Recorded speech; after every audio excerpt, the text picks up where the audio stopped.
নমস্কার বন্ধুরা, আমি প্রীতি। জলছবি গল্পের আসরে আপনাদের সকলকে স্বাগত জানাই। আজ আপনারা শুনবেন বিখ্যাত কথাশিল্পী শরৎচন্দ্র চট্টোপাধ্যায়ের লেখা গল্প বোঝা।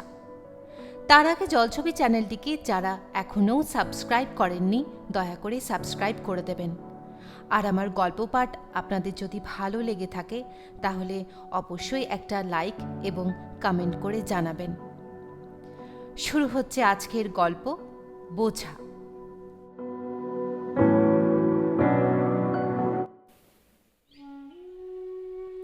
সাগরপুরে আজ মহা ধুমধাম। রোশন চৌকি আর ঢাকের বাদ্যে গ্রাম সরগরম। সপ্তাহ ধরিয়া যে কি কাণ্ড বাঁধিয়া গিয়াছে তাহা গ্রামের এবং তৎপার্শ্ববর্তী ৪-৫ ক্রোশের সকল লোক জানে। এ রাজসূয় যজ্ঞে ঢাকঢোলের এমন মহান একত্র সমাবেশ, সানাই দলের এমন আদর্শ ঐক্যভাব, কাংস নির্মিত বাদ্যযন্ত্রের এমন প্রচণ্ড বিক্রম দেখা গিয়েছিল যে গ্রামের লোক ইতিপূর্বে এমন কাণ্ড কখনো আর দেখে নাই। রং বেরং বাদ্যযন্ত্রের সাহায্যে মনুষ্য শ্রেণীর যে আনন্দ কোলাহল উত্থিত হইয়াছে তাহাতে গ্রামের পশুগুলা অত্যন্ত বিরক্ত হইয়া উঠিয়াছে, বিশেষ গরু বাছুরের দল। ঢাক ঢোলের আত্মদ্রোহিতায় তাহাদের মর্মপীড়ার আর সীমা নাই। এত সমারোহের কারণ একটা নাবালক 14 বর্ষীয় বালকের বিবাহ। সাগরপুরের জমিদার শ্রীযুক্ত হরদেব মিত্রের একমাত্র পুত্রের বিবাহ উপলক্ষ করিয়াই এমন কাণ্ড বাঁধিয়া গিয়াছে। হরদেব মিত্র বেশ বড়লোক, প্রায় 25-26 হাজার টাকা তাহার বাৎসরিক আয়। পাত্রের নাম শ্রীযুক্ত সত্যেন্দ্র কুমার মিত্র। হেয়ার সাহেবের স্কুলে এন্ট্রান্স ক্লাসে সে পড়ে। অত অল্প বয়সে বিবাহের কারণ একমাত্র সত্যেন্দ্রর মাতার বধূ মুখ দেখিবার একান্ত স্বাদ। বর্ধমান জেলার দিলজানপুরের জমিদার শ্রীযুক্ত কামাখ্যাচরণ চৌধুরীর কনিষ্ঠা কন্যা সরলার সহিত সত্যেন্দ্রর বিবাহ হইয়া গেল। রাঙা বউ। সত্যেন্দ্র মহাসুখী। 10 বছরের টুকটুকে ছোট বউটির মুখ দেখিয়া সত্যেন্দ্রর জননী বিশেষ হৃষ্টচিত্ত হইলেন। বিবাহের পর বৎসরেই হরদেববাবু বধূ আনিলেন, কারণ গৃহিণীর এরূপ অভিসন্ধি ছিল না যে বধূকে পিতৃগৃহে রাখিয়া দেন।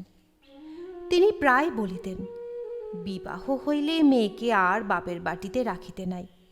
মতটা মন্দ নহে। সত্যেন্দ্রর পাঠের সুবিধার জন্য হরদেববাবুকে সস্ত্রী কলিকাতাতেই থাকিতে হইত। সরলা কলিকাতায় আসিল। অল্প বয়সে বিবাহ হইয়াছিল বলিয়া সরলা হরদেববাবুর সহিত কথা কহিত। এমনকি সত্যেন্দ্র উপস্থিত থাকিলেও সে সশ্রু ঠাকুরানীর সহিত কথা কহিত। গৃহিণীর তাহাতে সুখ ভিন্ন, অসুখ ছিল না। কিছুদিন পরে কামাখ্যাবাবু সরলাকে একবার বাটি লইয়া গেলেন। তাহার 2-1 মাস পরে সত্যেন্দ্র একদিন রাগ করিয়া বলিয়াছিল, বইগুলোতে ছাতা ধরেছে, দোয়াতের কালি শুকিয়ে গেছে, এমন একজন নেই যে এগুলো দেখে। কথাটা মা বুঝিলেন। হরদেব বাবুরও কানে গেল। তিনি হাসিয়া বউ আনিতে পাঠাইলেন। লিখিলেন, আমার বাড়িতে বড় গোলযোগ উপস্থিত হইতেছে, মা ভিন্ন বোধ হয় থামিবে না, সুতরাং মাকে পাঠাইয়া দিবেন। আবার সরলা আসিল।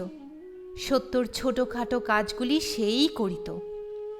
বইগুলি ঝাড়িয়া মুছিয়া সাজাইয়া রাখা, কলেজের কাপড় জামাগুলি ঠিক করিয়া রাখা, অর্থাৎ তাড়াতাড়িতে 2 হাতে 2 রকমের বোতাম, কিংবা আহার করিতে অত্যন্ত বিলম্ব হইয়া গিয়াছে, কলেজের 1 ঘণ্টা যায় যায় সময়, এক পায়ে কার্পেটের অপর পায়ে বার্নিশ করা জুতো সে না পরিয়া ফেলে, ফর্সা জামার উপর রজক ভবনে শুভাগমনের জন্য প্রস্তুত চাদরের জুলুম না হয়, এই সব কাজগুলো সরলাই দেখিত।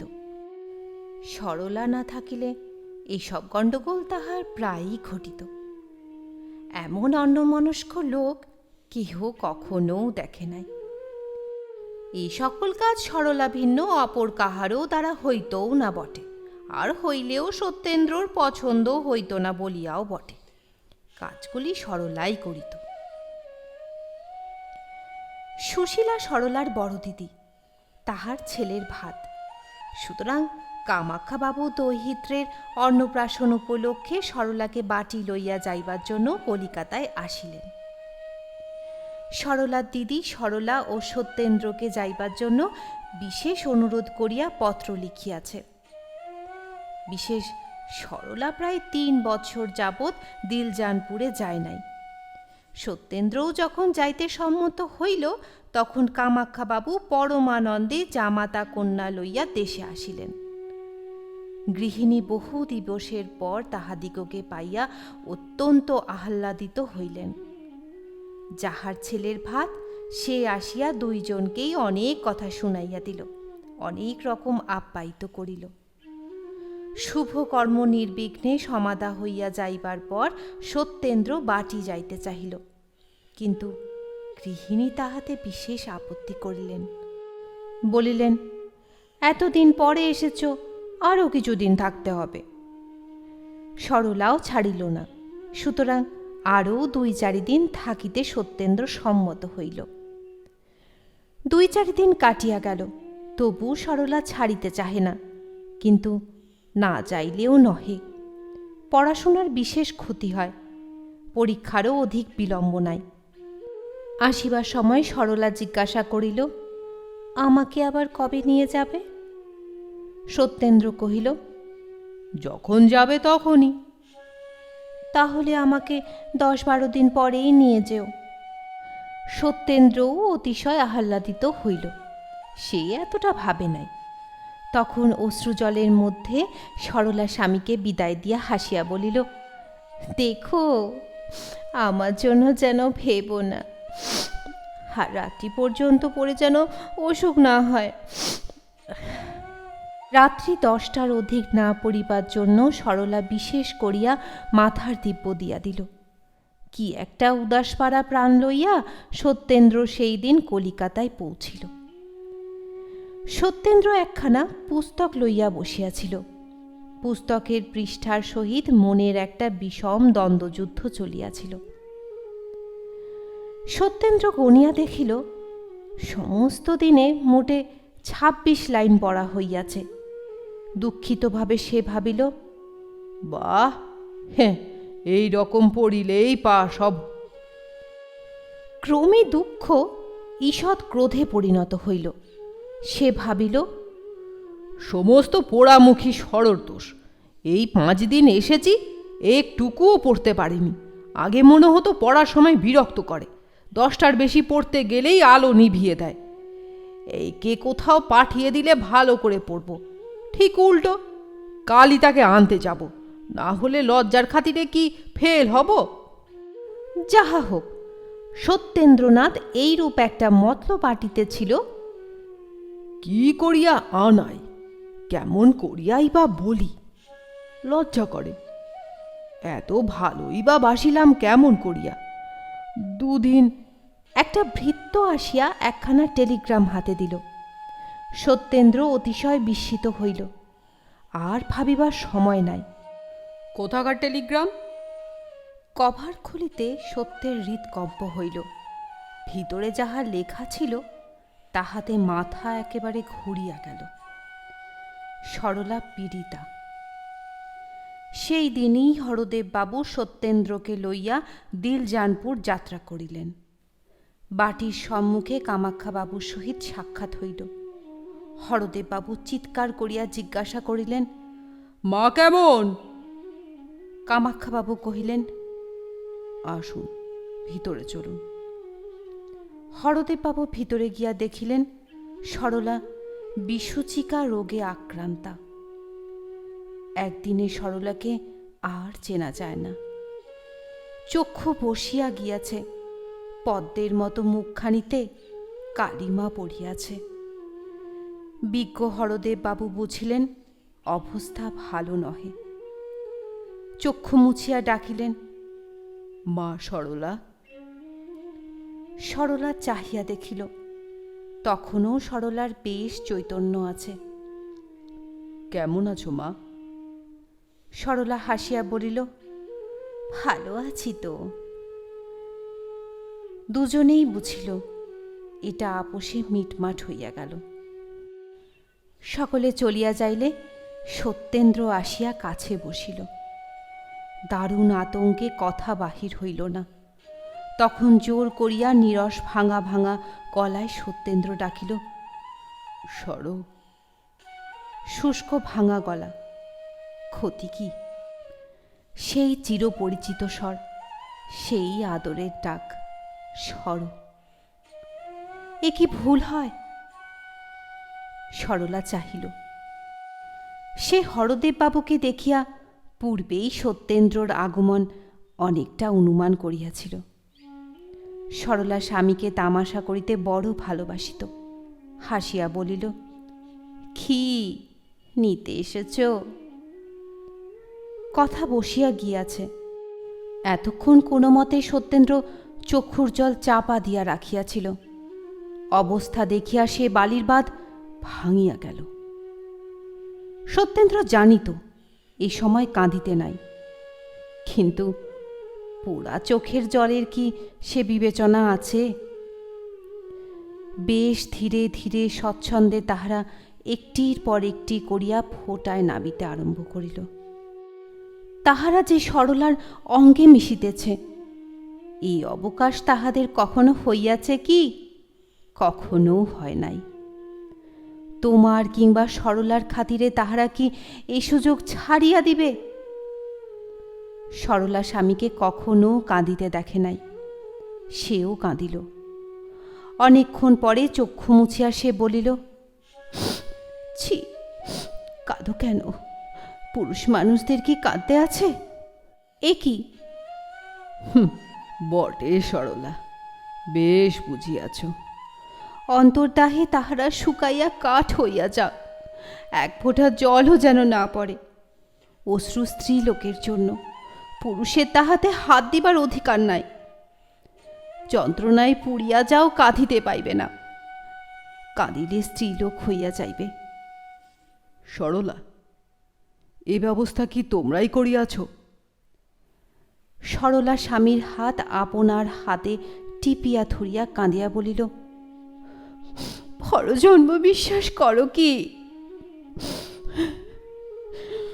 সত্যেন্দ্র কাঁদিতে কাঁদিতে বলিল, করতাম কি জানি না, কিন্তু কিন্তু আজ হতে সম্পূর্ণ বিশ্বাস করব। সরলার মুখে ঈষৎ হাসির চিহ্ন প্রকাশ পাইল। ঔষধ খাওয়াইবার সময় হইয়াছে দেখিয়া কামাক্ষাবাবু, হরদেববাবু এবং ডাক্তারবাবু কক্ষে প্রবেশ করিলেন। ডাক্তার নাড়ি টিপিয়া বলিলেন, আশা বড় কম, তবে ঈশ্বরের ইচ্ছা। ঈশ্বরের ইচ্ছায় পরদিন বেলা 7টার সময় সরলার মৃত্যু হইল। সন্ধ্যার সময় হরদেববাবু সত্যেন্দ্রকে লইয়া কলিকাতায় ফিরিলেন। কি যেন কি একটা হইয়া গিয়াছে। রাজসজ্জায় শয়ন করিয়া ইন্দ্রত্বের সুখ কথঞ্চিত উপলব্ধি করিতেছিলাম। টানিয়া কে যেন সুখের স্বপ্নটুকু ভাঙ্গিয়া দিয়াছে। অর্ধরাত্রে উঠিয়া বসিয়াছি, ঘুম ভাঙিয়া গিয়াছে। আমার আজীবন সহচর সেই অর্ধছিন্ন খাটটায় শুইয়া আছি। আমি কাঁদিব না হাসিব? সুখে স্রোতে অনন্তে ভাসিয়া যাইতেছিলাম। হঠাৎ যেন একটা অজানা দলের পাশে আবদ্ধ হইয়া গিয়াছি। আর বুঝি কখনো ভাসিয়া যাইতে পাইব না। সব যেন উল্টাইয়া গিয়াছে। জীবনের কেন্দ্র পর্যন্ত কে টানিয়া পরিধির বাহিরে লইয়া গিয়াছে। কিছুই যেন আর ঠাহর হয় না। এ কি হইল? নিশীথে সত্যেন্দ্রনাথ জানালায় বসিয়া সাগরপুরের অন্ধকার দেখিতেছিল। গাছগুলা কি একটা নিস্তব্ধ ভাব সত্যেন্দ্রর সহিত বিনিময় করিতেছিল। শো শো করিয়া নৈশ বাতাস বহিয়া গেল। কিছু বলিয়া গেল কি? বলিল বই কি, সেই এক কথা, সব জিনিসেই সেই এক কথা বলিয়া বেড়ায়। হইয়াছে কি? পাপিয়া আর চোখ গেল বলে না, ঠিক যেন বলে মরে গেল। বউ কথা কও, পাখিও আর আপনার বোল বলে না, সেও বলে বউ মরে গেছে। সব জিনিস ওই একই কথা বারবার কহিয়া বেড়ায় কেন? শোঁ শোঁ করিয়া নৈশ বাতাস যেন ওই কথাই কহে, নেই নেই, সে নেই। কেমন আছো সত্য? মাথাটা কি বড় ধরিয়াছে বলিয়া বোধ হয়। সে তো আজ অনেক দিন হইল। একটু শোও না ভাই, চিরকাল কি একইভাবে জানালায় বসিয়া থাকিবে? সত্যেন্দ্র অন্ধকারে নক্ষত্র দেখিতেছিল। যেটি সর্বাপেক্ষা ক্ষীণ, সেটিকে বিশেষ পর্যবেক্ষণ করিয়া দেখিতেছিল। চক্ষু মুদিতে সাহস হয় না, পাছে সেটি হারাইয়া যায়। দেখিতে দেখিতে ক্লান্ত হইলে সেইখানেই সে ঘুমাইয়া পড়ে। প্রভাতে নিদ্রা ভগ্ন হইলে আবার সেটিকে দেখিবার চেষ্টা করে। আলো ভালো লাগে না, জ্যোৎস্নায় আর আমোদ হয় না। অত ক্ষীণালোক বিশিষ্ট নক্ষত্র কি আলোকে দেখা যায়? সত্যেন্দ্র এমএ পরীক্ষায় ফেল হইয়া গিয়াছে। পাশ হইবার ইচ্ছাও আর নাই, উৎসাহ নিবিয়া গিয়াছে। পাশ করিলে কি নক্ষত্র কাছে আসে? হরদেব বাবু সপরিবারে দেশে চলিয়া আসিয়াছেন। সত্যেন্দ্র বলে সে বাটি হইতেই ভালো পরীক্ষা দিতে পারিবে, শহরের অত গণ্ডগোলে ভালো পড়াশুনো হয় না। সত্যেন্দ্র এখন এক রকমের লোক হইয়া গিয়াছে। মুখখানা দেখিলে বোধ হয় যেন বহুদিন কিছু খাইতে পায় নাই, যেন মস্ত পীড়া হইতে সম্প্রতি আরোগ্য লাভ করিয়াছে। দুপুরবেলা সত্য ঘরের দরজা বন্ধ করিয়া দিয়া ফটোগ্রাফ ঝাড়িয়া ধুলা পরিষ্কার করে। নিজের পুরাতন পুস্তকগুলি সাজাইতে বসে। হারমোনিয়ামের ঝাপ খুলিয়া মিছামিছি পরিষ্কার করে। সরলার পরিষ্কৃত পুস্তকগুলি আরও পরিষ্কার করে। ভালো ভালো কাগজ খাম লইয়া সরলাকে পত্র লিখিয়া কি একটা শিরোনামা দিয়া নিজের বাক্সে বন্ধ করিয়া রাখে। সত্যেন্দ্রনাথ, তুমি একা নও, অনেকের কপাল তোমার মতো অল্প বয়সে পুড়িয়া যায়। সকলেই কি তোমার মতো পাগল হয়? সাবধান সত্য, সকলেরই একটা সীমা আছে। স্বর্গীয় ভালোবাসারও একটা সীমা নির্দিষ্ট আছে। যদি সীমা ছাড়াইয়া যাও, কষ্ট পাইবে, কেহ রাখিতে পারিবে না। সত্যেন্দ্র জননী বড় বুদ্ধিমতী। তিনি একদিন স্বামীকে ডাকিয়া বলিলেন, সত্য আমার কি হয়ে গেছে দেখছ? কর্তা বলিলেন, দেখছি তো, কিন্তু কি করি? আবার বিবাহ দাও, ভালো বউ হলে সত্য আবার হাসবে, আবার কথা কবে। সেদিন সত্য আহার করিতে বসিলে জননী বলিলেন, আমার একটা কথা শুনবে? কি? তোমাকে আবার বিবাহ করতে হবে। সত্য হাসিয়া কহিল, এই কথা, তা বুড়ো বয়সে আবার ওসব কেন? মা পূর্ব হইতেই অশ্রু সঞ্চিত করিয়াছিলেন, সেগুলি এখন বিনা বাক্য ব্যয়ে নামিতে আরম্ভ করিল। মা চক্ষু মুছিয়া বলিলেন, বাবা, এই 21 বছরে কেউ বুড়ো হয় না, কিন্তু সরলার কথা মনে হলে এসব আর মুখে আনতে ইচ্ছে হয় না।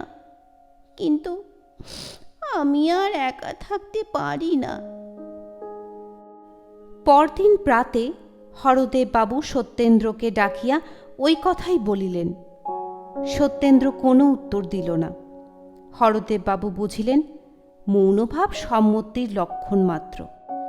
সত্যেন্দ্র ঘরে আসিয়া সরলার ফটোর সম্মুখে দাঁড়াইয়া কহিল, শুনছ সর, আমার বিয়ে হবে। ফটোগ্রাফ কথা কহিতে পারে না, পারিলে কি বলিত, বেশ তো, ফলিত কি?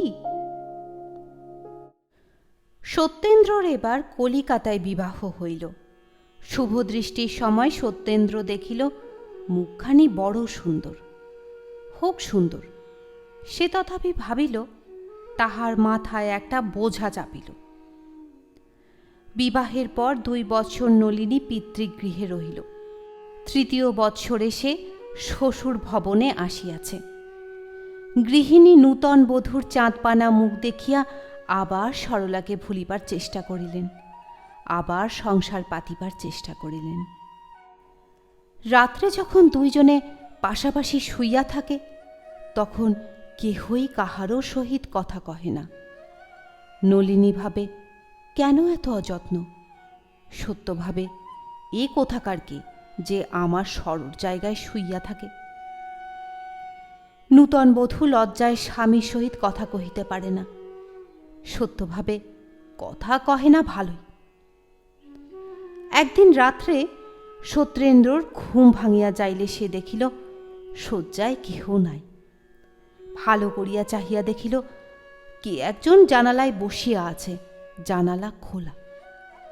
খোলা পথে জ্যোৎস্নালোক প্রবেশ করিয়াছে। সেই আলোকে সত্যেন্দ্র নলিনীর মুখের কিয়দংশ দেখিতে পাইল। ঘুমের ঘরে জ্যোৎস্নার আলোকে মুখখানি বড় সুন্দর দেখাইল। কান পাতিয়া সে শুনিল নলিনী কাঁদিতেছে। সত্য ডাকিল, নলিনী। নলিনী চমকিয়া উঠিল। স্বামী আহ্বান করিয়াছেন। অন্য মেয়ে কি করিত জানি না, কিন্তু নলিনী ধীরে ধীরে আসিয়া নিকটে বসিল। সত্যেন্দ্র বলিল, কাঁদছ কেন? হ্যাঁ, কাঁদছ কেন? অশ্রুবেগ দ্বিগুণ মাত্রায় বহিতে লাগিল। তাহার 16 বৎসর বয়সে স্বামীর এই আদরের কথা। অনেকক্ষণ চাপিয়া চাপিয়া কাঁদিয়া চোখ মুছিয়া ধীরে ধীরে সে বলিল, তুমি তুমি আমাকে দেখতে পারো না কেন? কি জানি কেন। সত্যরও বড় কান্না আসিতেছিল। তাহা রোধ করিয়া সে বলিল, দেখতে পারি না তোমাকে কে বললে, তবে যত্ন করতে পারি না। নলিনী নিরুত্তরে সকল কথা শুনিতে লাগিল। সত্যেন্দ্র কিছুক্ষণ নীরব থাকিয়া বলিল, ভেবেছিলাম এ কথা কাকেও বলবো না, কিন্তু না বলেও কোনো লাভ নাই। তোমাকে কিছু গোপন করব না। সকল কথা খুলে বললে বুঝতে আমি এমন কেন। আমি এখনো সরলাকে, আমার পূর্ব স্ত্রীকে ভুলতে পারিনি। ভুলব এমন ভরসাও করি না, ইচ্ছাও করি না। তুমি হতভাগ্যের হাতে পড়েছ। তোমাকে কখনো সুখী করতে পারবো এ আশা মনে হয় না। নিজের ইচ্ছায় তোমাকে বিবাহ করিনি, নিজের ইচ্ছায় তোমাকে ভালোবাসতে পারবো না। গভীর নিশীথে 2 জনে অনেকক্ষণ এইভাবে বসিয়া রহিল। সত্যেন্দ্র বুঝিতে পারিল নলিনী কাঁদিতেছে। সে কাঁদিয়াছিল কি? একে একে সরলার কথা মনে পড়িতে লাগিল। ধীরে ধীরে সেই মুখখানি হৃদয়ে জাগিয়া উঠিল। সেই নিতে এসেছ, মনে পড়িল। অনাহুত অশ্রু সত্যেন্দ্র নয়ন রোধ করিল। তাহার পর গণ্ড বাহিয়া ধীরে ধীরে ঝরিয়া পড়িল। চক্ষু মুছিয়া সত্যেন্দ্র ধীরে ধীরে নলিনীর হাত দুটি আপনার হাতে লইয়া বলিল, কেঁদো না নলিনী। আমার হাত কি নিশিদিন অন্তরে আমি কি যন্ত্রণায় যে ভোগ করি তা কেউ জানে না। মনে বড় কষ্ট। এই কষ্ট যদি কখনো যায়, তাহলে হয়তো তোমাকে ভালোবাসতে পারবো, হয়তো তোমাকে আবার যত্নও করতে পারবো। এই বিষাদপূর্ণ স্নেহমাখা কথার মূল্য কয়জন বুঝে? নলিনী বড় বুদ্ধিমতী। সে স্বামীর কষ্ট বুঝিল। স্বামী তাহাকে ভালোবাসে না, এ কথা সে তাহার মুখে শুনিল, তথাপি তাহার অভিমান হইল না। ভোকা মেয়ে, 16 বৎসরে যদি অভিমান করিবে না, তবে করিবে কবে? কিন্তু নলিনী ভাবিল, অভিমান আগে না স্বামী আগে? সেই দিন হইতে কি করিলে স্বামীর কষ্ট যায়, ইহাই তাহার একমাত্র চিন্তার বিষয় হইল। কি করিলে স্বামী সতীনকে ভুলিতে পারেন, এ কথা সে একবারও ভাবিল না। ব্যথার যদি কেহ ব্যথী হয়, কষ্টতে যদি কেহ সহানুভূতি প্রকাশ করে, দুঃখের কথা যদি কেহ আগ্রহ করিয়া শ্রবণ করে, তাহা হইলে বোধ হয় তাহার ন্যায় বন্ধু এই জগতে আর নাই। ইহার পর সত্যেন্দ্র নলিনীকে প্রায়ই পূর্বের কথা জানাইত। কত নিশা দুইজনের সেই একই কথায় অবসান হইত। সত্যেন্দ্র যে কেবল বলিত তাহা নয়, নলিনী আগ্রহের সহিত স্বামীর পূর্ব ভালোবাসার কথা শুনিতে ভালোবাসিত। 2 বৎসর গত হইয়াছে। নলিনীর বয়স এখন 18 বৎসর। তাহার আর পূর্বের মতো কষ্ট নাই। স্বামী এখন আর তাহাকে অযত্ন করেন না। স্বামীর ভালোবাসা জোর করিয়া সে লইয়াছে। যে জোর করিয়া কিছু লইতে জানে, সে তাহা রাখিতেও জানে। তাহার এখন আর কোনো কষ্টই নাই। সত্যেন্দ্রনাথ এখন পাবনার ডেপুটি ম্যাজিস্ট্রেট। স্ত্রীর যত্নে, স্ত্রীর ঐকান্তিক ভালোবাসায় তাহার অনেক পরিবর্তন হইয়াছে। কাছারির কর্মের অবকাশে সে এখন নলিনীর সহিত গল্প করে, উপহাস করে, গান বাজনা করিয়া আমোদ পায়। এক কথায় সত্যেন্দ্র অনেকটা মানুষ হইয়াছে। মানুষ যেটা পায় না, সেইটাই তাহার অত্যন্ত প্রিয় সামগ্রী হইয়া দাঁড়ায়। মনুষ্য চরিত্রই এমনই। তুমি অশান্তিতে আছো, শান্তি খুঁজিয়া বেড়াও। আমি শান্তি ভোগ করিতেছি, তবুও কোথা হইতে যেন অশান্তিকে টানিয়া বাহির করি। ছল ধরা যেন মানুষের স্বভাব সিদ্ধ ভাব। যে মাছটা পলাইয়া যায়, সেইটাই কি ছাই বড় হয়? সত্যেন্দ্রনাথও মানুষ, মানুষের স্বভাব কোথায় যাইবে? এত ভালোবাসা, যত্ন ও শান্তির মধ্যে তাহার হৃদয় মাঝে মাঝে বিদ্যুতের মতো অশান্তি জাগিয়া ওঠে। নিমিষের মধ্যে মনের মাঝে বৈদ্যুতিক ক্রিয়ার মতো যে বিপ্লব বাঁধিয়া যায়, তাহা সামলাইয়া লইতে নলিনীর অনেক পরিশ্রমের প্রয়োজন হয়। মাঝে মাঝে তাহার মনে হয়, বুঝি আর সে সামলাইতে পারিবে না। এতদিনের চেষ্টা, যত্ন, অধ্যবসায় সমস্তই বুঝি বিফল হইয়া যাইবে। নলিনীর এতটুকু ত্রুটি দেখিলে সত্যেন্দ্র ভাবে, সরলা থাকিলে বোধ হয় এমনটি হইত না। হইত কিনা ভগবান জানেন। হয়তো হইত না, হয়তো ইহা অপেক্ষা চতুর্গুণ হইত। কিন্তু তাহাতে কি? সে মৎস্য যে পলাইয়া গিয়াছে। সত্যেন্দ্র এখনও সরলাকে ভুলিতে পারে নাই। কাছারি হইতে আসিয়া যদি নলিনীকে সে না দেখিতে পায়, অমনি মনে করে, কি সে আর কি সে। নলিনী বড় বুদ্ধিমতী।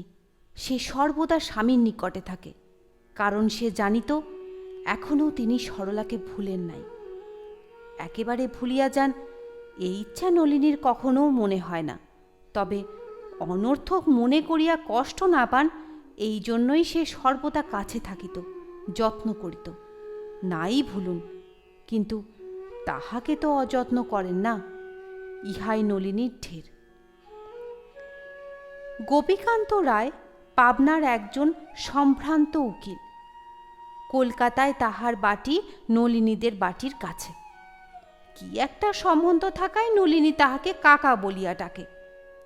রায় খুড়িমা প্রায় প্রত্যহই সত্যেন্দ্রর বাটি বেড়াইতে আসেন।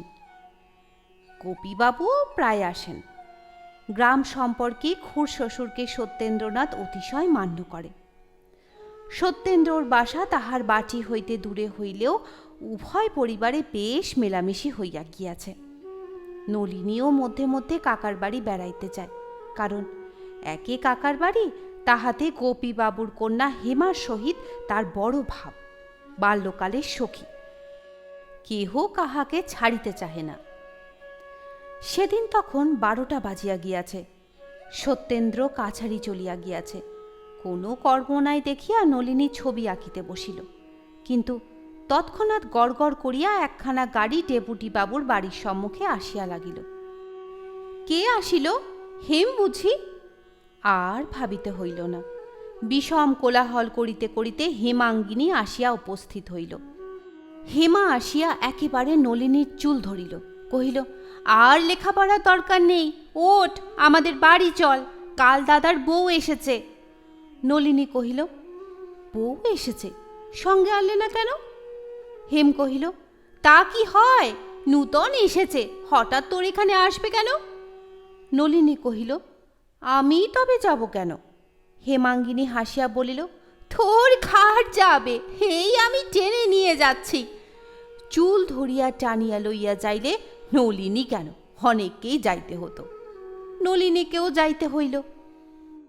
যাইতে নলিনীর বিশেষ আপত্তি ছিল, কারণ তাহাদের বাটি যাইলে ফিরিয়া আসিতে বিলম্ব হইত। 2-1 দিন নলিনীর বাটি ফিরিবার পূর্বেই সত্যেন্দ্রনাথ কাছারি হইতে ফিরিয়াছিলেন। সেরূপ অবস্থায় সত্যেন্দ্রর বড় অসুবিধা হইত। তিনি কিছু মনে করুন আর নাই করুন, নলিনীর বড় লজ্জা করিত, কারণ সে জানিত কাছারি হইতে ফিরিয়া আসিয়া তাহার হাতের বাতাস না খাইলে স্বামীর গরম ছুটিত না। বিধাতার ইচ্ছা, বহু চেষ্টায় আজও নলিনী 7টার পূর্বে ফিরিতে পারিল না। আসিয়া সে দেখিল সত্যেন্দ্রর সংবাদপত্র পাঠ করিতেছে। তখনও কিছু আহার করে নাই। খাওয়াইবার ভার নলিনী আপন হস্তেই রাখিয়াছিল। কাছে আসিলে সত্যেন্দ্র হাসিল, কিন্তু সে হাসি নলিনীর ভালো বোধ হইল না। সে অন্তরে শিহরিয়া উঠিল।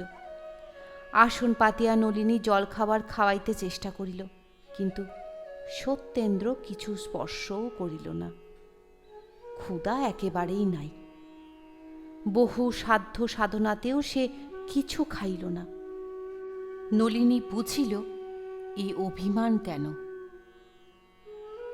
আজ হেমাঙ্গিনী শ্বশুর বাড়ি যাইবে। তাহার স্বামী উপেন্দ্রবাবু তাহাকে লইতে আসিয়াছেন। নলিনী বহু দিবস হেমার সহিত দেখা করিতে যায় নাই, তাই আজ হেমা অনেক দুঃখ করিয়া তাহাকে যাইতে লিখিয়াছে। নলিনী প্রতিজ্ঞা করিয়াছিল স্বামীর অনুমতি বিনা সে আর কোথাও যাইবে না, কিন্তু আজ সে প্রতিজ্ঞা রক্ষা করিতে গেলে প্রিয় সখীর সহিত আর দেখা হয় না। নলিনী বড় বিপদে পড়িল। হেমা লিখিয়াছে তাহারা 3টার ট্রেনে রওনা হইবে।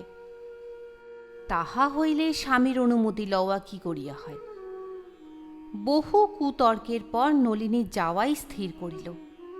যাইবার সময় দাসীকে সে বলিয়া দিল যেন ঠিক 3টার সময় রায়েদের বাড়িতে গাড়ি পাঠানো হয়। গাড়ি পাঠানোও হইয়াছিল, কিন্তু হেমার 3টার ট্রেনে যাওয়া হইল না। সুতরাং সে নলিনীকে কিছুতেই ছাড়িয়া দিল না। অনেক জিদ করিয়াও সে হেমার হাত এড়াইতে পারিল না। হেমা আজ অনেক দিনের জন্য চলিয়া যাইতেছে। কতকাল আর দেখা হইবে না, সহজে কে ছাড়িয়া দেয়। বাটি ফিরিতে বিলম্ব হইলে স্বামী রাগ করিবেন, এ কথা বলিতে নলিনীর লজ্জা হইতেছিল। সহজে এ কথা কে বলিতে চাহে? এ হীনতা কে স্বীকার করে, বিশেষ এই বয়সে? অবশেষে সে কথাও সে বলিল, কিন্তু হেমা তাহা বিশ্বাস করিল না। সে হাসিয়া বলিল, পোকা বুঝিও না, রাগারাগির ব্যাপার আমি ঢের বুঝি, উপেনবাবুও অনেক রাগ করতে জানেন। কথাটা হেমা হাসিয়া উড়াইয়া দিল, কিন্তু নলিনী মর্মে পীড়া পাইল। সকলের স্বামী কি এক ছাঁচের গড়া? সকলেই কি উপেনবাবুর মতো? নলিনী যখন ফিরিয়া আসিল তখন রাত্রি 10টা বাজিয়া গিয়াছে। আসিয়া সে শুনিল বাবু বাহিরে শয়ন করিয়াছে। মাতঙ্গিনী ওরফে মাতু, নলিনীর বাপের বাড়ির ঝি, সে নলিনীর সহিত আসিয়াছিল। অনেক দিনের লোক, বিশেষ সে নলিনীকে অত্যন্ত স্নেহ করিত। তাই সে নলিনীকে আজ বিলক্ষণ 10 কথা জানাইয়া দিল। বাটির মধ্যে সেই কেবল জানিত সত্যবাবু বিলক্ষণ রাগ করিয়াই বাহিরে শয্যা রচনা করিবার আদেশ দিয়াছিলেন। গভীর রাত্রে যখন শয্যায় শয়ন করিয়া চক্ষু মুদ্রিত করিয়া সত্যেন্দ্রনাথ পূর্ব স্মৃতি জাগাইয়া তুলিবার চেষ্টা করিতেছিল, যখন সেই বহুদিনগত প্রফুল্ল কমল সদৃশ সরলার মুখের সহিত নলিনীর মুখের ঈষৎ সাদৃশ্য আছে কিনা বিবেচনা করিতেছিল, যখন সরলার ভালোবাসার নিকট নলিনীর ভালোবাসা সাগরের নিকট গোষ্পদের জল ধারণা করিবার জন্য মনের মধ্যে বিষম ঝটিকার উৎপত্তি করিতেছিল, তখন ধীরে ধীরে দ্বার খুলিয়া নলিনী সে গৃহে প্রবেশ করিল। সত্যেন্দ্র চাহিয়া দেখিল নলিনী। নলিনী আসিয়া সত্যেন্দ্রর পদতলে বসিল। সত্যেন্দ্র চক্ষু মুদ্রিত করিল। বহুক্ষণ এইভাবেই কাটিয়া গেল দেখিয়া সত্যেন্দ্র বিরক্ত হইল।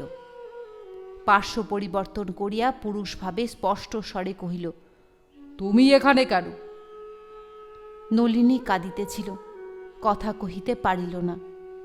কান্না দেখিয়া ডেপুটিবাবু আরেকটু ক্রুদ্ধভাবে বলিল, রাত হয়েছে, যাও ভিতরে গিয়ে শোগে। নলিনী কাঁদিতেছিল। এবার চক্ষের জল মুছিয়া সে বলিল, তুমি শোবে চলো। সত্য ঘাড় নাড়িল, বলিল, আমার বড় ঘুম পেয়েছে, আর উঠতে পারবো না। কাঁদিলে সত্যেন্দ্র বিরক্ত হয়। নলিনী চক্ষের জল মুছিয়াছে, স্বামীর কাছে আর সে কাঁদিবে না। ধীরে ধীরে পায়ের উপর হাত রাখিয়া নলিনী বলিল, এবার আমাকে ক্ষমা করো, এখানে তোমার বড় কষ্ট হবে, ভিতরে চলো। সত্যেন্দ্র আর ভিতরে যাইবে না, প্রতিজ্ঞা করিয়াছে। সে বলিল, কষ্টের কথা এত রাত্রে আর ভেবে কাজ নাই, তুমি শোগে, আমিও ঘুমোই। নলিনী সত্যেন্দ্রকে চিনিত। সমস্ত রাত্রি সে আপনার ঘরে বসিয়া কাঁদিয়া কাটাইল। বলি, ও হেমাঙ্গিনী, একবার দেখিয়া গেলে না, রাগারাগির ব্যাপার তুমি বোঝো ভালো, একবার মিটাইয়া দিবে নাকি? পরদিনও সত্যেন্দ্র বাটির ভিতর আসিল না বা নলিনীর সহিত সাক্ষাৎ করিল না। নলিনীর একখানা পত্র মাতু সত্যেন্দ্রর হাতে দিয়াছিল। সে সেখানা না পড়িয়াই মাতঙ্গিনীর সম্মুখে ছিঁড়িয়া ফেলিয়া দিয়া বলিল, এসব আর এনো না। 4-5 দিন পরে একদিন নলিনীর বড় দাদা শ্রীযুক্ত নরেন্দ্রনাথ পাবনায় আসিয়া পৌঁছিলেন। হঠাৎ দাদাকে দেখিয়া নলিনী অতিশয় সন্তুষ্ট হইল, কিন্তু ততোধিক বিস্মিত হইল। দাদা যে? নরেন্দ্রবাবু নলিনীর সহিত সাক্ষাৎ করিয়া হাসিয়া বলিলেন, ভারী যাওয়ার জন্য এত ব্যস্ত হয়েছিস কেন বোন? ব্যস্ত? কথাটার অর্থ নলিনী তখনই বুঝিয়া ফেলিল। হাসিয়া সে বলিল, তোমাদের যে অনেকদিন দেখিনি। যেদিন স্বামীর চরণে প্রণিপাত করিয়া নলিনী দাদার সহিত গাড়িতে উঠিল, সে রাত্রে সত্যেন্দ্রনাথ একটুকুও ঘুমাইতে পারিল না। সমস্ত রাত্রি ধরিয়া সত্যেন্দ্র ভাবিতেছিল, এতটা না করিলেও চলিতে পারিত। অনেকবার সত্যর মনে হইয়াছিল, এখনও সময় আছে, এই সময়েও গাড়ি ফিরাইয়া আনি, কিন্তু হায় রে অভিমান, তাহারই জন্য নলিনীকে ফিরাইয়া আনা হইল না।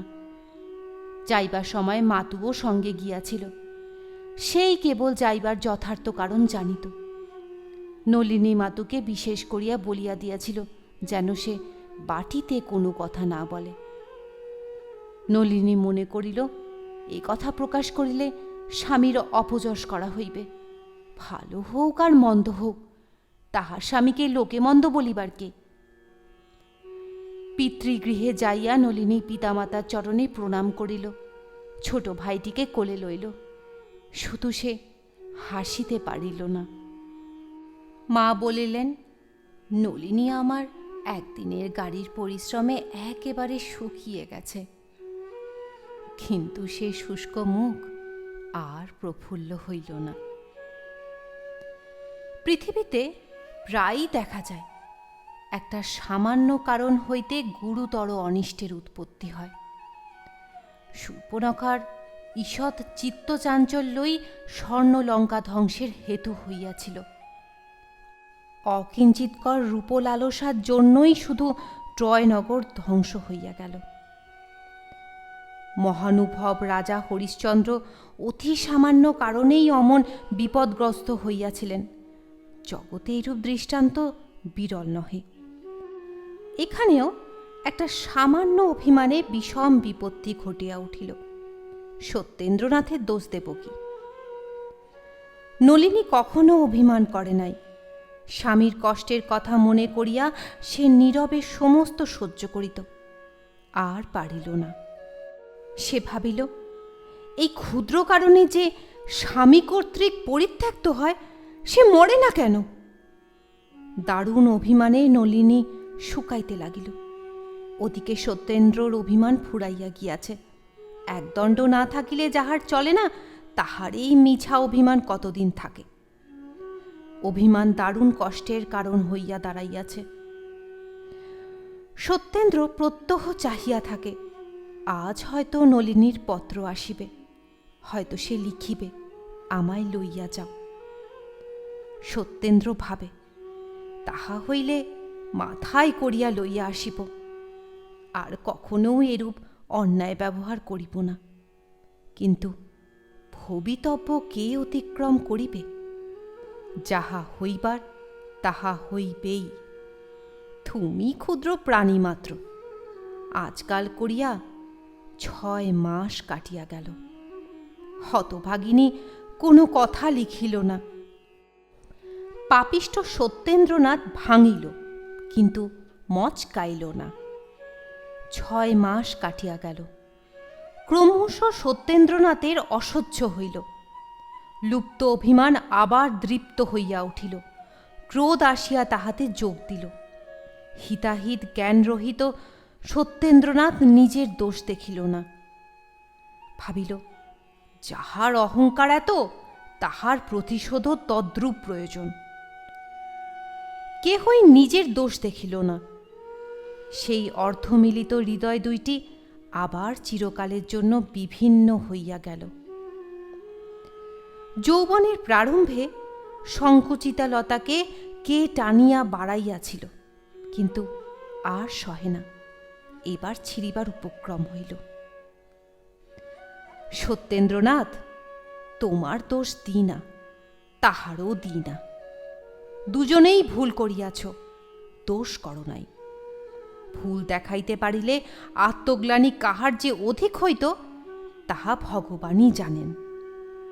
আমরাও বুঝিতে পারিতাম না, তোমরাও পারিতে না। বুঝিতে পারি না কি আকাঙ্ক্ষায় কি স্বাদ পূর্ণ করিতে তোমরা এতটা করিলে। স্বাদ মিটে না, মিটাইবার ইচ্ছাও নাই। কি স্বাদ তাহাও হয়তো ভালো বুঝিতে পারি না। তথাপি কাতর হৃদয় কি একটা অতৃপ্ত আকাঙ্ক্ষায় সকল সময় হাহা করিয়া ওঠে? কি যে হয়, কেন যে অদৃশ্য গতি ওই লক্ষ্যহীন প্রান্তে পরিচালিত হয়, কিছুতেই তাহা নির্ণয় করা যায় না। যাহা ঘটিবার তাহা ঘটিবে। ইচ্ছে হইলেও মনের সহিত দ্বন্দ্বযুদ্ধ করিয়াও তোমাকে অপরাধ হইতে অব্যাহতি দিব কি? অমন রূপে গুণে বউ পুত্রের পছন্দ হয় না, গৃহিণীর বড় দুঃখ। অমন চাঁদপানা বউ লইয়া ঘর করিতে পারিলেন না ভাবিয়া গৃহিণী অত্যন্ত বিমর্ষ হইয়া থাকেন। জননী শত চেষ্টাতেও পুত্রের মত ফিরিল না। এখন আর উপায় কি? ছেলেরই যদি পছন্দ হইল না, তখন কিসের বউ? ছেলের আদরেই তো বউয়ের আদর, আর আমারই বা হাত কি? নিজে দেখিয়া শুনিয়া বিবাহ করিলে আমি কি আটকাইতে পারি? ইত্যাদি মৃদু বচন আওড়াইতে আওড়াইতে অভ্যানুসারে গৃহিণী বরণডালা সাজাইতে বসিলেন। 2 বৎসর পূর্বে হরদেববাবুর মৃত্যু হইয়াছিল। সে কথা স্মরণ হইল, চক্ষে জল আসিল। আবার নলিনীর কথা মনে পড়িল। জলবেগ আরও বর্ধিত হইল। কি জানি কেমন বউ আসিবে। কর্তা বাঁচিয়া থাকিলে বোধহয় পোড়া কপালির এই দুরবস্থা দেখিতে হইত না। সত্যেন্দ্র বিবাহ করিয়া আসিল। মা বউ বরণ করিয়া ঘরে তুলিলেন। আবার পোড়া চোখে জল আসিল। জল মুছিতে মুছিতে তিনি বলিলেন, চোখে কি পড়েছে, কেবল জল আসছে। গিরিবালা বড় মুখফোড় মেয়ে, বিশেষ নলিনীর সহিত তাহার বেহান পাতানো ছিল। সে বলিয়া ফেলিল, এই বয়সে 3 বার, আরও কতবার চোখে কি পড়বে কে জানে। কথাটা গৃহিণী শুনিলেন, সত্যরও কানে গেল। কাল সাধের ফুলশয্যা। কোথা হইতে একটা ভারী জমকালো রকম তত্ত্ব আসিয়াছে। বরকনের ঢাকাই শাড়ি, ধুতি, চাদর ইত্যাদি বড় সুন্দর রকমের। কনের বারাণসী চেলিখানির মতো সুন্দর চেলি গ্রামে ইতিপূর্বে কেহ দেখে নাই। সকলেই জিজ্ঞাসা করিতেছে কোথাকার তত্ত্ব। একবার ঢোক গিলিয়া বলিতেছেন, সত্তর কে একজন বন্ধু পাঠিয়েছে। গৃহিণী চক্ষের জল চাপিয়া, যথার্থ সংবাদ চাপিয়া, হাসি কান্না মিশ্রিত মুখে তত্ত্বের মিষ্টান্নাদি বণ্টন করিলেন।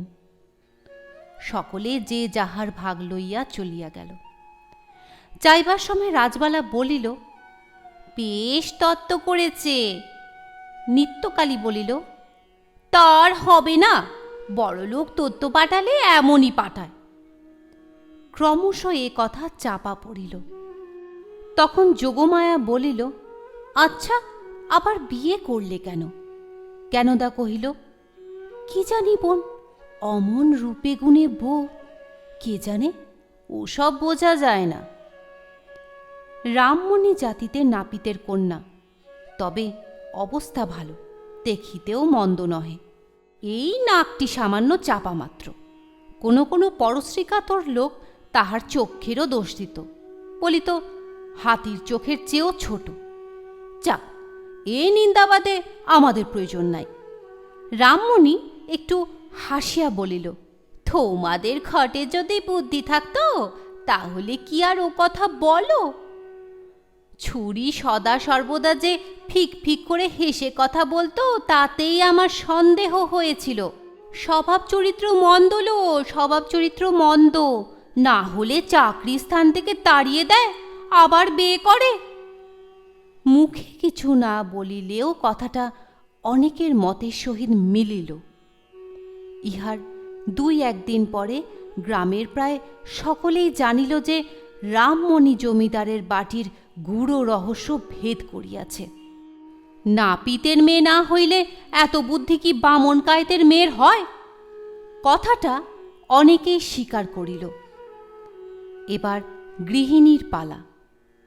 এ কথা যখন তাহার কানে গেল, তিনি ঘরের কপাট বন্ধ করিয়া একেবারে ভূমে লুটাইয়া পড়িলেন। আমার আমার নলিনী কুলটা। কি জানি কেন গৃহিণী সরলা অপেক্ষা নলিনীকে অধিক ভালোবাসিয়াছিলেন। জন্মের মতো সেই নলিনীর কপাল ভাঙিয়া গিয়াছে। গৃহিণী মনে মনে ভাবিলেন, সত্য হয় ভালোই, না হয় আমি নলিনীকে লইয়া কাশিবাসী হইব। পোড়া কপালির এ জন্মের মতো সব সাধী তো মিটিয়াছে। তখন তিনি দ্বার খুলিয়া মাতুকে ডাকিয়া আনিয়া আবার দ্বার বন্ধ করিলেন। মাতুই তত্ত্ব লইয়া আসিয়াছিল। 2 জনের চক্ষু জলের বহু বিনিময় হইল। কেমন করিয়া নলিনীর সোনার বর্ণ কালি হইয়াছে, কি অপরাধে সত্যেন্দ্র তাহাকে পায়ে ঠেলিয়াছে, কত কাতর বচনে সে ঠাকুরানীকে প্রণাম জানাইয়াছে ইত্যাদি বিবরণ মাতঙ্গিনী বেশ করিয়া বিনাইয়া বিনাইয়া চক্ষু মুছিতে মুছিতে গৃহিণীকে শুনাইল। শুনিতে শুনিতে গৃহিণীর পূর্বস্নেহ শতগুণ বর্ধিত হইয়া উঠিল। পুত্রের উপর দারুণ অভিমান জন্মিল। মনে মনে তিনি ভাবিলেন, আমি কি সত্যর কেউ নহি? সকল কথাই কি আমার উপেক্ষার যোগ্য? আমার কি একটা কথাও থাকিবে না? আমি আবার নলিনীকে গৃহে আনিব। অমন লক্ষ্মীর কি এ দশা করিতে আছে? সেই দিন সন্ধ্যার সময় জননী পুত্রকে ডাকিয়া বলিলেন, নলিনীকে নিয়ে এসো। পুত্র ঘাড় নাড়িয়া বলিল, না।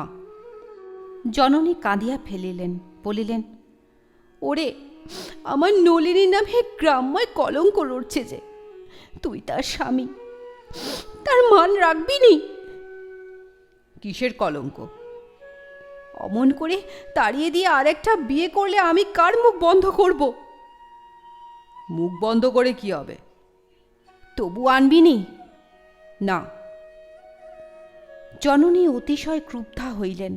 কিরূপ ক্রুদ্ধা হইতে হইবে এবং তখন কি কথা বলিতে হইবে তাহা তিনি পূর্ব হইতেই স্থির করিয়া আসিয়াছিলেন, সুতরাং কিছু ভাবিতে হইল না। বলিলেন, তবে কালই আমাকে কাশী পাঠিয়ে দাও। আমি এখানে এক দণ্ডও আর থাকতে চাই না। সত্য আর সেই সত্য নাই। সরলার আদরের ধন, ক্রীড়ার দ্রব্য, শখের জিনিস, অন্যমনস্ক উচ্চমনা সরল হৃদয় প্রফুল্ল বদন স্বামী নলিনীর বহু যত্নের বহু ক্লেশের মনের মতো সত্যেন্দ্রনাথ আর নাই। সেও বুকে পাষাণ চাপাইয়াছে, লজ্জা শরম হিতাহিত জ্ঞান সকলই হারাইয়াছে। সে অনায়াসে বলিল, তোমার যেখানে ইচ্ছা হয় যাও, আমি আর কাকেও আনতে পারবো না। সত্যর মুখে এ কথা শুনিবেন মা তাহা স্বপ্নেও ভাবেন নাই। কাঁদিতে কাঁদিতে চলিয়া গেলেন। যাইবার সময় একবার বলিলেন, বউ আমার কুলটা নয়, তা বেশ যেন। গ্রামের লোকে যা ইচ্ছে হয় বলে, কিন্তু আমি কখনো তা বিশ্বাস করব না। পরদিন পিসিমা সত্যেন্দ্রকে ডাকিয়া বলিলেন, তোমার এক বন্ধু তোমাকে তত্ত্ব করেছে, দেখেছ কি? সত্য ঘাড় নাড়িল, বলিল, না। কে বন্ধু? জানি না, বসো, কাপড়গুলো নিয়ে আসি। অল্পক্ষণ পরে পিসিমা একতারা কাপড় লইয়া আসিলেন। সত্য দেখিল বেশ মূল্যবান বস্ত্র। সে বিস্মিত হইল, কোন বন্ধু পাঠাইয়াছে? চিলিখানি বেশ করিয়া দেখিতে দেখিতে সে লক্ষ্য করিল এক কোণে কি একটা বাঁধা আছে। খুলিয়া দেখিল একখানা ক্ষুদ্র পত্র। হস্তাক্ষর দেখিয়া সত্যেন্দ্রর মাথা ঝাঁত করিয়া উঠিল। লেখা আছে, ভগিনী, স্নেহের উপহার প্রত্যাখ্যান করিতে নাই। তোমার দিদি যাহা পাঠাইল গ্রহণ করিও। সে রাত্রের ফুলশয্যা সত্যেন্দ্রর কণ্টক শয্যা হইল। যুবার অভিমান কোনো বালকে দেখিয়াছ কি? সত্যেন্দ্রর ন্যায় অভিমান করিয়া একটা অনর্থপাত করিতে কোনো বালককে দেখিয়াছ কি? ছেলেবেলায় পুস্তক লইয়া খেলা করিতাম বলিয়া পিতার নিকট শাস্তি ভোগ করিয়াছি। সত্যেন্দ্রনাথ, তুমি হৃদয় লইয়া খেলা করিয়াছ, শাস্তি পাইবে। ভয় হয় কি? তোমরা যুবা, সমস্ত সংসারটাই তোমাদের সুখের নিকেতন, কিন্তু বলো দেখি, তোমাদের কাহারও কি এমন একটা সময় আসে নাই যখন প্রাণটা বাস্তবিকই ভারবোধ হইয়াছে, যখন জীবনের প্রত্যেক গ্রন্থিগুলি শ্লথ হইয়া ক্লান্তভাবে ঢলিয়া পড়িবার উপক্রম করিয়াছে? না হইয়া থাকে একবার সত্যেন্দ্রনাথকে দেখো। ঘৃণা করিতে ইচ্ছা হয়, স্বচ্ছন্দে ঘৃণা করো। ঘৃণা করো, সহানুভূতি প্রকাশ করিও না। ঘৃণা করো, কিছু বলিবে না, দয়া করিও না, মরিয়া যাইবে। পাপী যদি মরিয়া যায়, প্রায়শ্চিত্ত ভোগ করিবে কে? সত্যেন্দ্র শ্রান্ত জীবনের প্রত্যেক দিন এক একটা দুঃসহ বোঝা লইয়া আসে। সমস্ত দিন ছটফট করিয়াও যেন সে বোঝা আর নামাইতে পারে না। সত্যেন্দ্রর মাঝে মাঝে বোধ হয় যেন তাহার অতীত জীবন সমস্ত বিস্মৃত হইয়া গিয়াছে। শুধু কিছুতেই ভুলিতে পারে না তাহার সাধের নলিনী, পাবনায় চরিত্রহীনা হইয়াছিল। তাই সে তাহার স্বামী কর্তৃক পরিত্যক্ত হইয়াছে। প্রায় 2 মাস গত হইল, সত্যেন্দ্রনাথের বিবাহ হইয়াছে। আজ একখানা পত্র ও একটি ছোট পার্সেল আসিয়া সত্যেন্দ্রর নিকট পৌঁছিল। পত্রটি নলিনীর দাদা নরেন্দ্রবাবুর। সেখানেই এই: সত্যেন্দ্রবাবু, অতি অনিচ্ছা সত্ত্বেও যে আপনাকে পত্র লিখিতেছি, সে কেবল আমার প্রাণাধিকা ভগিনী নলিনীর জন্য। মৃত্যুর পূর্বে সে অনেক করিয়া বলিয়া গিয়াছে যেন এই অঙ্গুরীয়টি আপনার নিকট পুনঃপ্রেরিত হয়। আপনার নামাঙ্কিত অঙ্গুরীয়টি পাঠাইলাম। ভগিনীর ইচ্ছা ছিল এইটি আপনার নূতন স্ত্রীকে পড়াইয়া দেন। ভরসা করি তাহার আশা পুরিবে। আর মৃত্যুর পূর্বে সে আপনাকে বিশেষ করিয়া অনুনয় করিয়া গিয়াছে যেন তাহার ছোট ভগিনীটি ক্লেশ না পায়। শ্রী নরেন্দ্রনাথ। নলিনীর যখন একটি ছোট পুত্র সন্তান হইয়া মরিয়া যায়, সত্যেন্দ্রনাথ এই অঙ্গুরীয়টি তাহার হস্তে পড়াইয়া দিয়াছিল। সে কথা মনে পড়িয়াছিল কি? সত্যেন্দ্রনাথ আর পাবনায় যান নাই।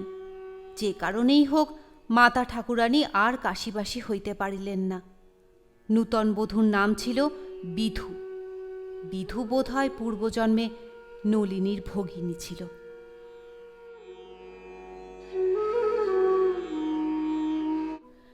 এতক্ষণ শুনছিলেন বিখ্যাত কথাশিল্পী শরৎচন্দ্র চট্টোপাধ্যায়ের লেখা গল্প বোঝা।